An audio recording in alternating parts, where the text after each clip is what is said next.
এবার আয়কর দপ্তরের নজরে মিরাজ শাহ। প্রার্থী মমতা বন্দ্যোপাধ্যায়ের অন্যতম প্রস্তাবকের এলগিন রোডের বাড়িতে হানা। ভোটের মুখে প্রস্তাবকের বাড়িতে হানায় চক্রান্তের অভিযোগ। সপ্তমে সুর মমতার।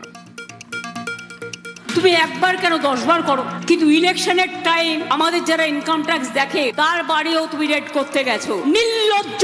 এই দুজন দেশের বসে আছে দুটো চেয়ারে, আর একটা বসে আছে অপদার্থ।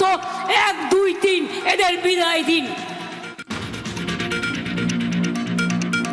মমতার মনোনয়নে অন্যতম প্রস্তাবকের বাড়িতে আইটি রেড। যত বেশি তল্লাশি তত বেশি আসন। বিজেপিকে তো তৃণমূলের। আদালতে মামলা করুন, পাল্টা নিশানা গেরুয়া শিবিরের।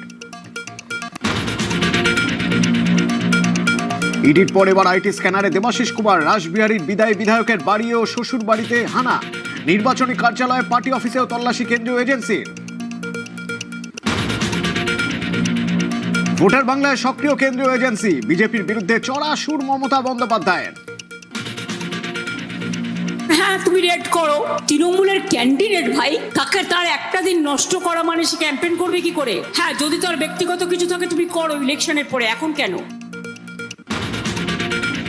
বঞ্চনার অভিযোগে মোদীকে জবাব মমতার। তৃণমূলের আমলে বঞ্চিত উত্তরবঙ্গ। সম্প্রতি শিলিগুড়ির সভায় অভিযোগ প্রধানমন্ত্রীর। উত্তরবঙ্গে দাঁড়িয়ে এই উন্নয়নের খতিয়ান দিয়ে কড়া আক্রমণ।